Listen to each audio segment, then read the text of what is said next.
front load your deal as much as possible because your earnout you're not going to hit and you're going to get screwed over. On this week's episode of the Silicon Valley Podcast, we sit down with Amman Ahmed.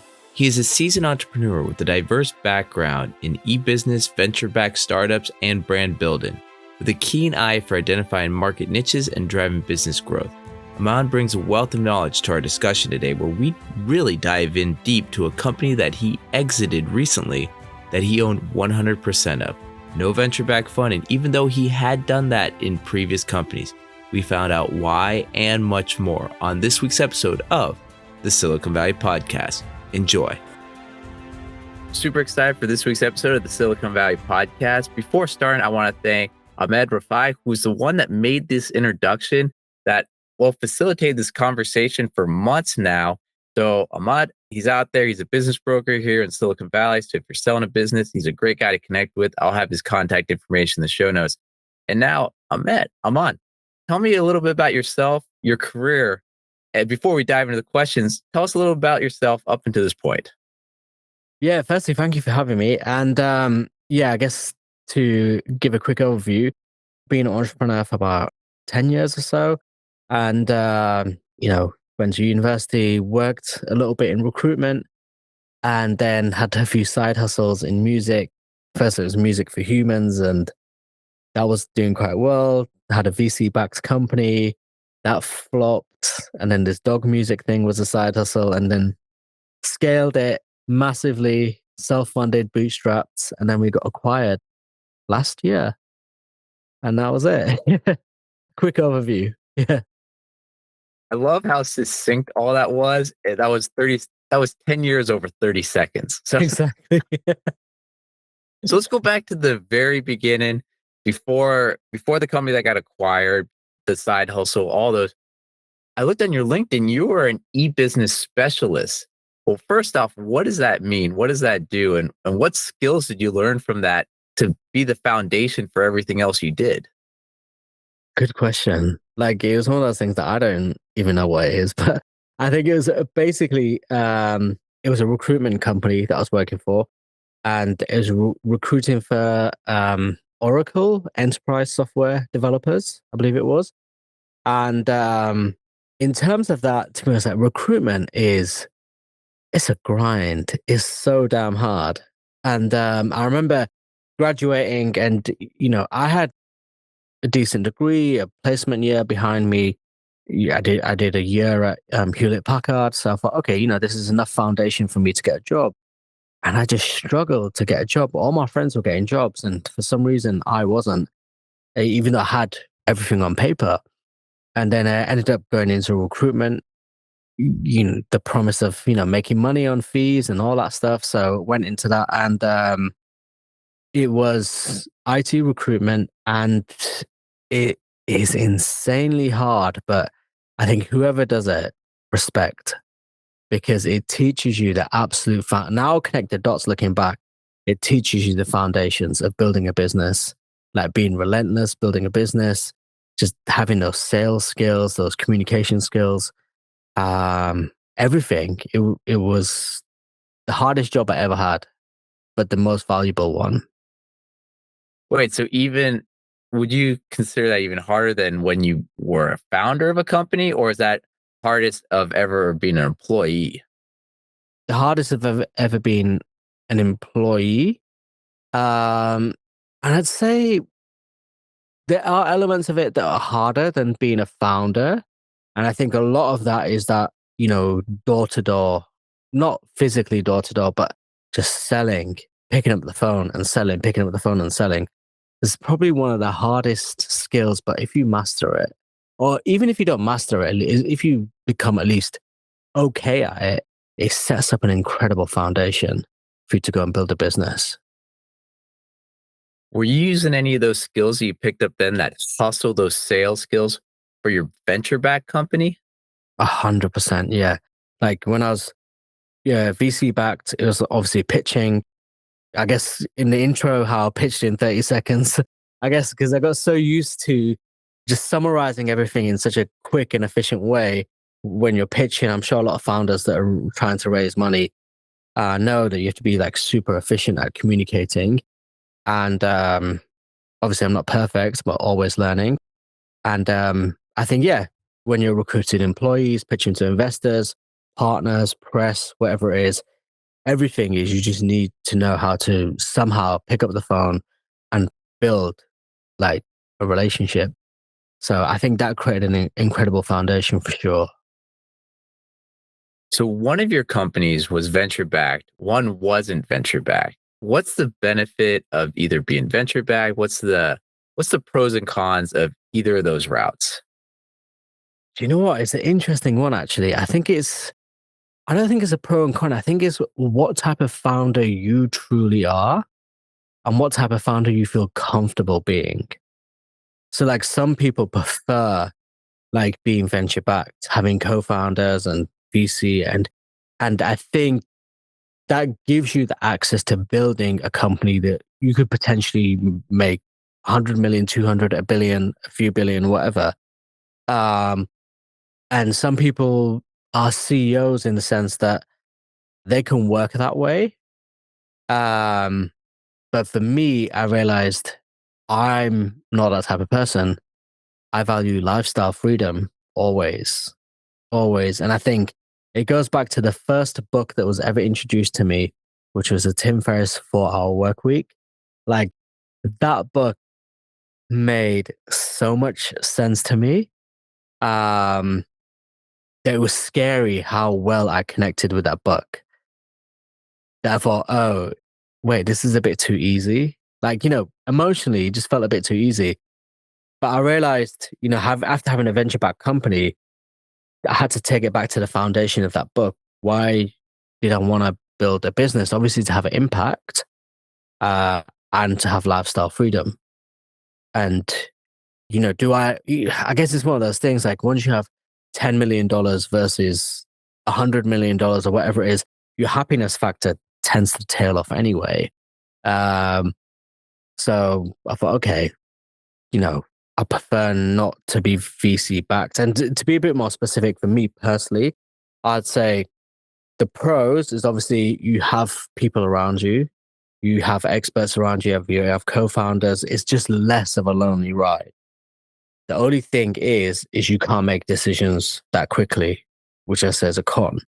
On the flip side, when you're solo bootstrapped, you can make decisions super quick and just go, go, go. But a negative, it can be insane. It can be super lonely. But anything goes wrong, it's all down on you. And you need to figure out how to deal with that. So it's one of those things. You decide your own pros and cons. But those are the two big ones, I'd say.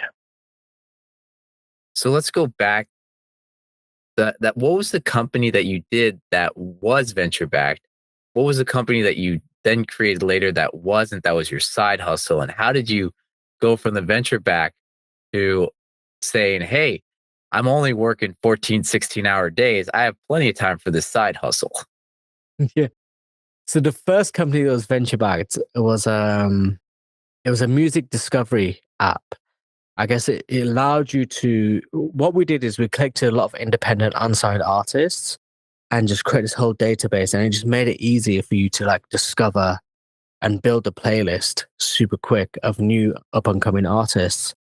And it was doing quite well. We had a lot of users around the world, a lot of artists submitting content, and it was getting quite big in America.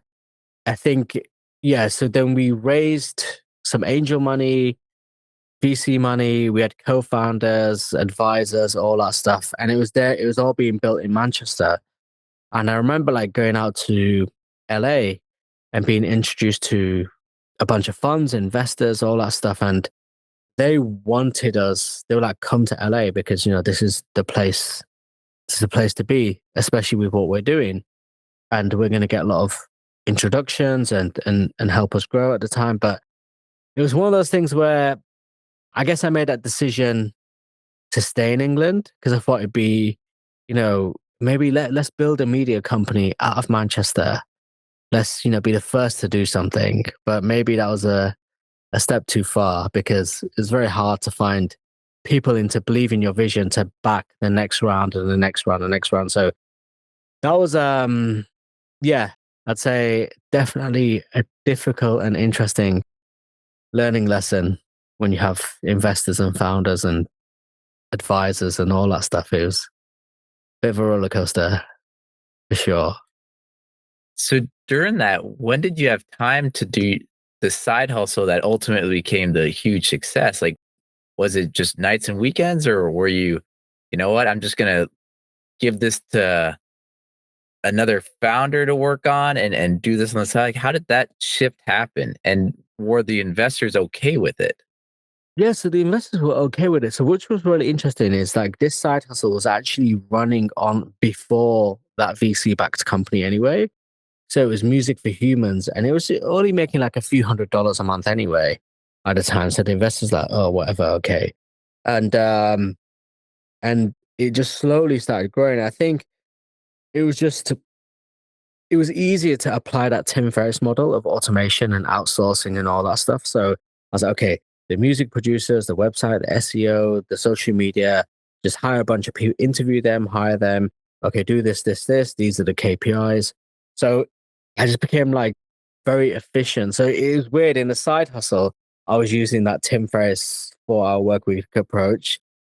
And then obviously the VC backed company, you can't. You have to be more of a corporate structure. You've got board meetings and all that stuff. So you're quite limited in what you can do. So it just made me more efficient. But the side hustle was like, okay, it's making a bit of money, it's supplementing my income, and just see what happens. There was like no pressure as well. I just love this story. The no pressure side hustle, 4 hour work week, huge success. Go all in, stress, people over your shoulder yelling. Yeah, no, that's not happening. Yeah, exactly. So wait, the one with the VC back, when did you know it was time to kind of shut the doors? When were you thinking of pivoting at all into something else? Like, what came to the finale there? So this was really interesting, actually. I think what made me realize was because we were slowly running out of money, and like our VCs at the time were not back in the next round. They wanted me to find another lead, which kind of makes no sense because your VC leads the round. Um, and so it was like, okay, how do we be a bit more like, how do we stretch that runway? And it obviously stretching the runway so far, you end up pissing off people in your team because you start cutting back. And then, and some of them are co-founders. And I think it was a moment. I remember I went into the office once and the energy was a bit weird. And I remember like, the whole team, I was like, oh, hey, how's it going? I was like, meh, meh, whatever. Like, I thought, okay, that's interesting. And then one of the co-founders said, oh, Amman, we need to have a meeting. We'll go into the meeting room. So it was just me and the co-founder that went to the meeting room, but then everyone else came in after. I thought this is a bit weird. And they were like, okay, look, we have a problem. Like you're negative, blah, blah, blah, etc., etc. Like, you're putting back, you won't even get a fridge for the office. And all these little things, which I guess there are lessons that I should have learned as well myself from team management as well. But I think that was a moment when at 12 people versus one, I think for me, that was like once you lose that respect, you're not going to regain it as a main shareholder or whatever it is. So I thought, okay, I tried a little bit for a few weeks, but I just realized this is done now. Like you can't regain that respect. But it was also a great lesson for me because it taught me how to like just be around people and manage people and not create this like, even saying things like well done, I would never like say that. I'd be like, oh, this is cool, but we need to aim for the next. Oh, this is cool. Never celebrate the moments. So it was a good lesson for me in terms of people management. But I think to answer your question, I think that moment made me realize, okay, I've lost all respect. It's impossible to gain. It's time. It's time to bounce. And I think, yeah, it was a moment where I thought, okay, I've learned a lot here. I just need to digest it. When something like that happens, well, one, did they get the board approval and everything before having this conversation? Or so it had been going on So that's for the thing. The investors knew about this, and I thought, oh shit, the investors knew about this, that this was going to happen. So I was like, okay, not only did my team turn against me, but so did my investors and so did everyone else. And I thought, okay, this is interesting. But like I said, at the same time, it was a huge learning experience for me in terms of people management. So, but it was one of those things you can't turn that situation around.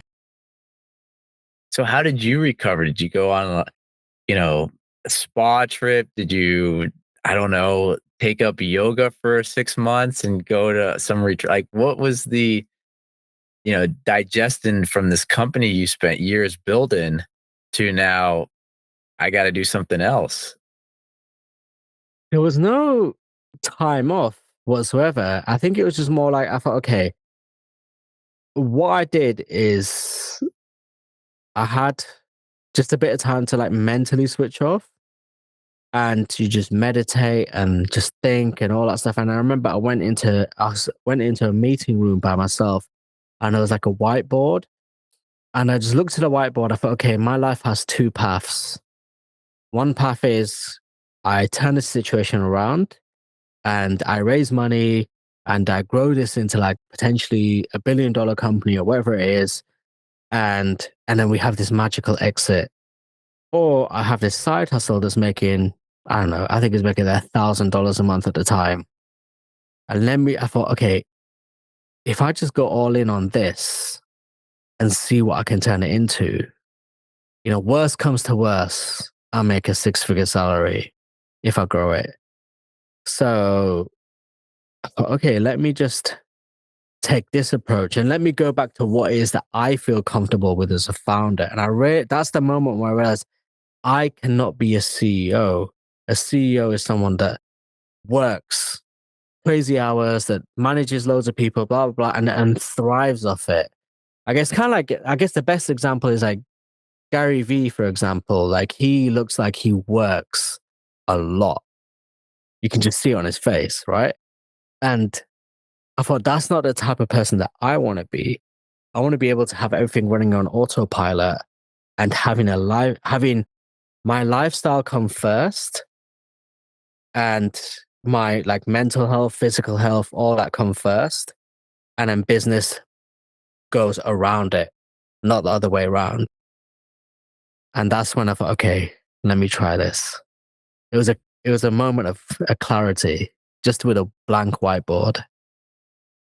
I'm kind of curious what you drew and wrote out on that whiteboard, but I'm also kind of curious. So then you decide, okay, this one business making 1,000 a month. One, for the audience out there, please tell us what that niche was, that business.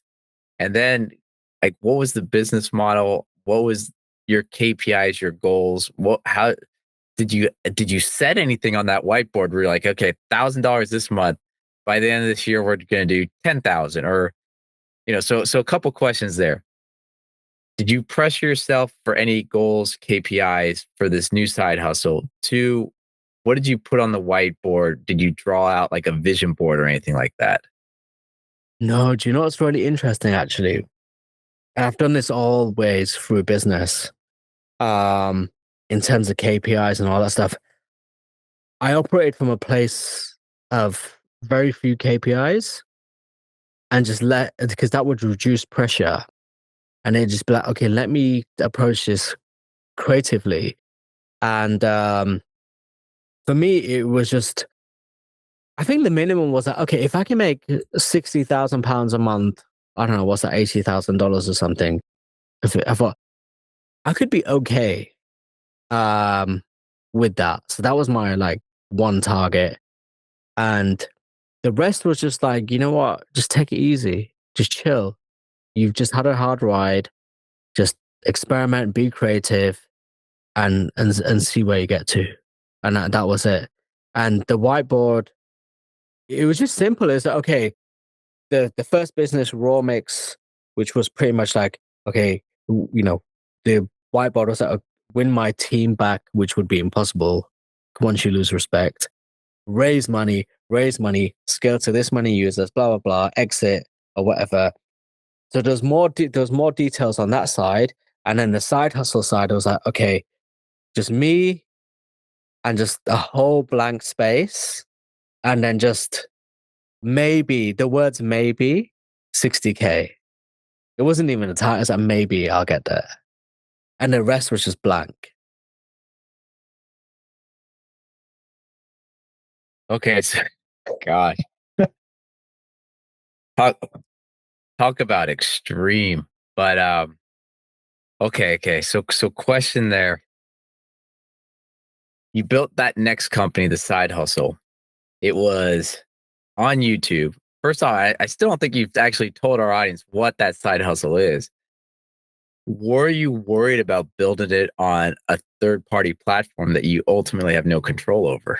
And tell us what it was for the What it audience. was, okay, so the side hustle was music for helping people sleep and music for helping people to relax. And within the side hustle of the side hustle was relaxation music for dogs and cats. Okay. Which is crazy. So for me, it was just, yeah, obviously, building revenue on YouTube or whatever can be a risk. But I thought, at the end of the day, we own the rights to everything. Nothing we're doing is illegal, so we'll be fine. We own the copyrights to everything. All the paperwork is done. And then also we can just diversify. So put the money, release those albums on all the like Spotify, Apple Music, and other areas, other income streams. And then the other one was kind of interesting, was like, let me see if I can do deals with hotels.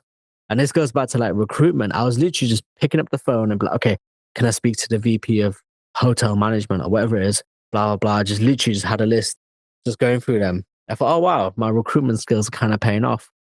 And there was a few hotels that we had like, music license deals with and all that stuff. So yeah, that was it. I think I didn't date.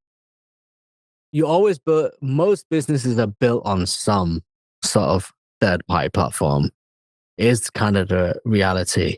And for me, I thought, okay, is YouTube, there's a risk, but let's just see what happens. I'm not sure if you're okay with sharing, but what type of metrics were you guys getting on YouTube? I mean, the millions of downloads are it's pretty incredible that you think of it just such a simple idea. Relaxation music for pets. Then you go to the website and you're like, gosh, how many millions of downloads did you have? It's crazy, yeah. So obviously over the years, um, and I think it was more the CPMs. Like our CPMs were super high, so I guess we were making more money per average view than a normal like YouTuber. Um, but I think a lot of it was just because we were just experimenting and working with music producers and film producers and trying different ideas and just A/B testing all the way. Um, I think what was it, 2022 or maybe 2023? Um, I think we had about 50 million cats and dogs consume our music or TV content around the world, which was insane. And I think they were consuming 14 million hours every 28 days, which I think is about 1,700 years, 1,700 years of content every 28 days was consumed by cats and dogs on our platforms or streaming or whatever it is. So with that, I mean, you had an exit, successful exit. What were kind of the value drivers that you were pushing towards the investors? Were they interested in just the minutes? Were they interested in access to your audience? Like what got them really excited when having conversations? I think, and this is something that I realized, was I didn't realize that I had built a record label, which is kind of weird, right? Or a music company or whatever it was. And because I built this in Manchester, I didn't know much about the music industry and how it all operates. And it was only until I started connecting with record labels in LA they were like, Aman, you own 100% of your intellectual property, which means you own the masters, the publishing, every section of that whole music. And obviously being naive and having no knowledge, I just assumed that owning 100% was normal. But in the music industry, it's extremely rare. You have like songwriters, publishing, blah, blah, blah. You have so many layers, so many splits in music. No one owns 100% of the music. So I was just sure. So for them, they're like, oh shit, this guy owns 100% of his catalog. It's kind of rare. And we have a brand, Relax My Dog and Relax My Cat. So we had a brand and we owned 100% of our intellectual property. So for them, I think that's what had them like the most excited. So with the new company, the side hustle, what were the lessons or key takeaways that you were getting out of this? With the side hustle, I'd say it was more key lesson and takeaway. I'd say we're just having creative freedom, and most importantly, just moving at the speed that I want to move at, which I didn't realize I like to get things done like super quick and like insanely quick. Like it should have Says been the done guy that doesn't like yesterday. KPIs, likes Yeah, to get stuff done super quick. No which is pressure, just get it done. yeah, get it done yesterday. That's my motto. Like which is interesting because yeah, I don't really have like if I have KPIs, it might be like super like loose. But if I want something done, it's like, okay, let's get this done. And more importantly, what's the quickest way? Is there a shortcut? Is there a shortcut to getting it done? And I think for me, the lesson is a weird one because the biggest lesson is like building this business as a solo 100% founder, no investors, no co-founders, 100% equity, all the way to exit.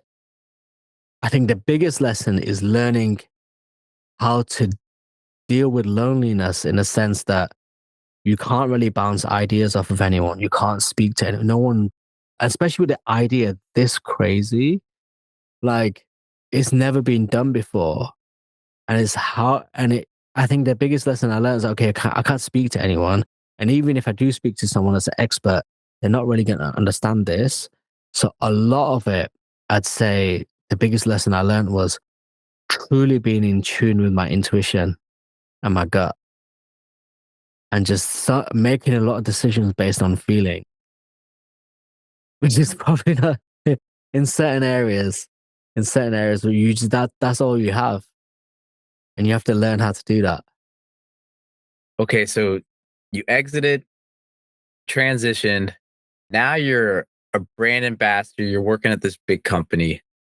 How does that transition work for someone that's been, as you mentioned, 100% decision maker for so many years now to, I have no idea if you have a boss or if you report to people or if they leave you alone. Like, how is that transition? How should our listeners that are about to exit their companies to a larger strategic or whoever, how should they mentally prepare for what's in store ahead for them?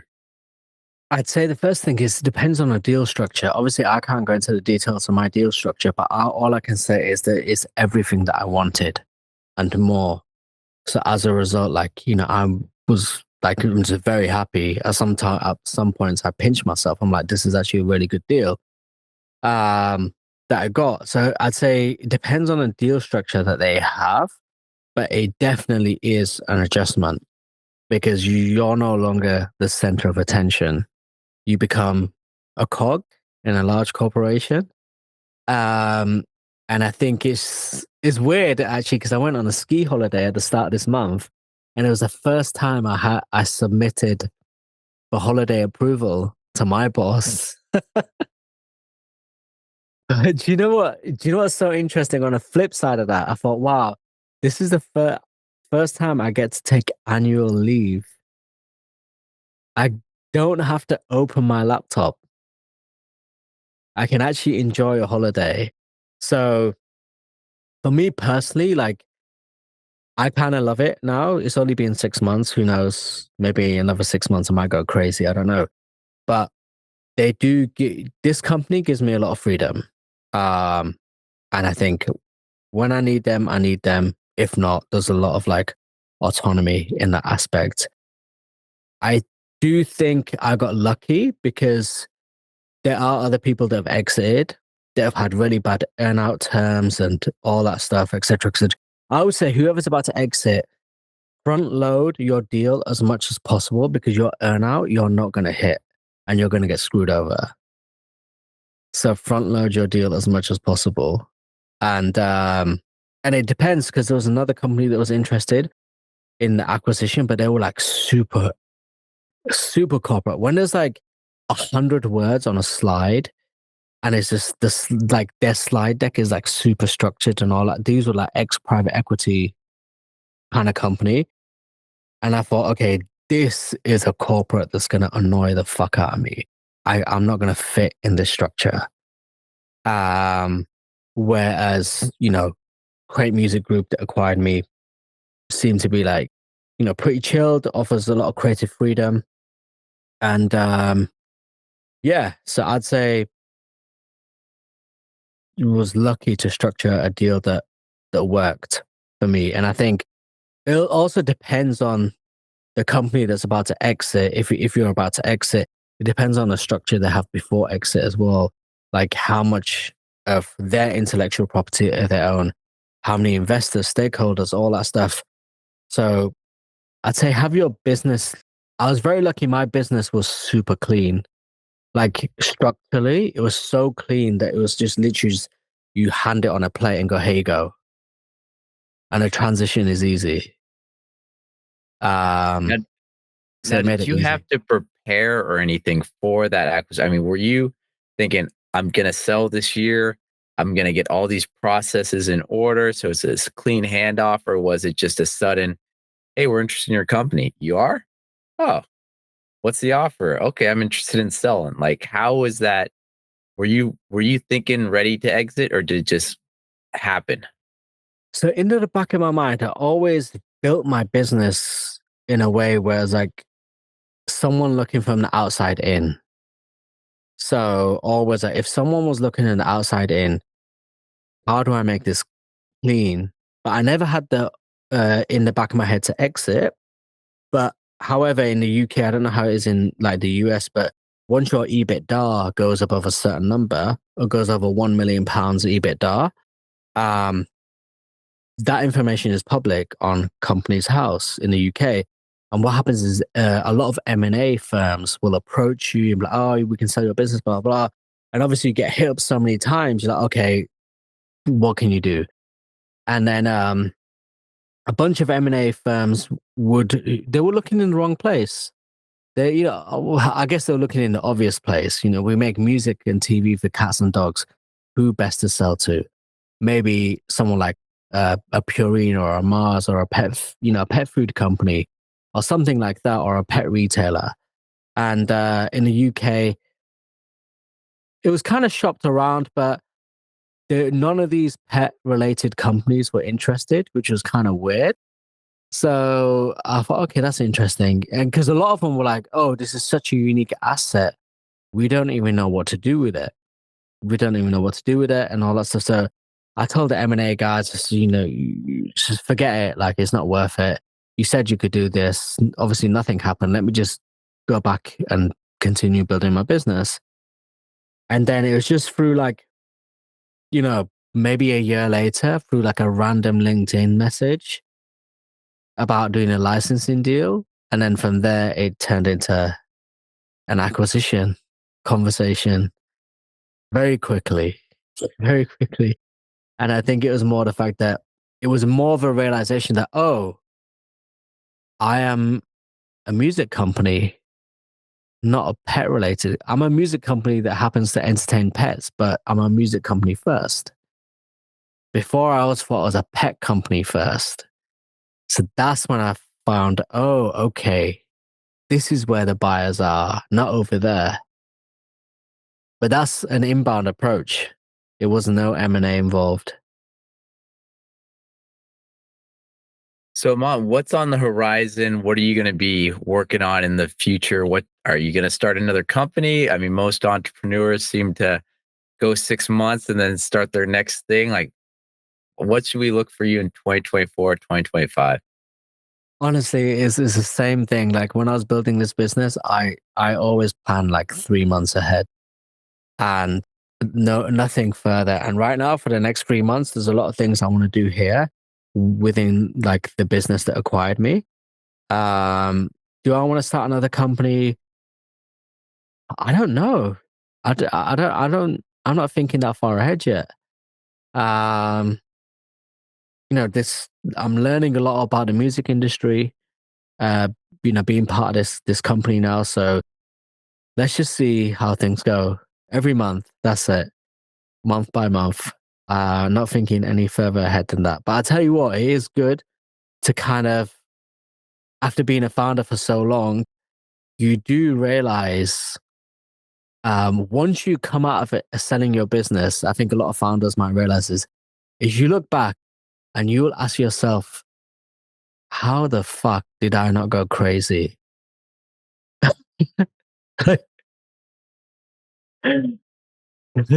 Honestly, like I look back and like, how the hell did I survive that? Because you don't realize how much you normalize the ups and downs, and you normalize it so much that once you come out of it, like, oh my god, what the hell was that? And it's kind of like, and you asking me a question, do I want to start another company? It's like, do I want to even go back into that again? Let me just chill for a little bit. So, um, yeah, I think month by month, let's see what happens. Fantastic. And Amon, if anyone of our listeners wants to find out what you're working on, wants to get in contact with you, what's the best way to go about doing that? And if you have one piece of advice for the audience out there, now's the time to give it. So firstly, to reach out to me on LinkedIn or Instagram, which I'm sure will be in the show notes. And one piece of advice I would say, which I got very lucky on, I don't know how it works with tax in America, but I would say if you're preparing to sell your business, make sure all your taxes are like sorted out or structured, or your company structures are all done like 2 years before you exit. Just make sure everything's like super clean. Because honestly, that even though my business was clean, the exit process still was a lot of drama. But I did have an M&A guy represent me after to help go through the process. And he goes, and I thought it was hard, but he said, Aman, trust me, this is easy. So this is so much easier than a mess I normally see on acquisitions. So I would say just clean up as much as possible so you don't have that pain further down the line. All right. And for our audience out there, if you're looking for someone to help you go through one of these processes, I'm not the host of the Silicon Valley. I'm an investment banker focused on mergers, acquisition, growth capital. And please visit the website, The Silicon Valley Podcast, where you can hear our past episodes and know what we're working on in the future. And with that, Aman, this is a fantastic episode. So I really want to thank you for being a guest on this week's episode of the Silicon Valley Podcast. Thank you for having me. I appreciate it.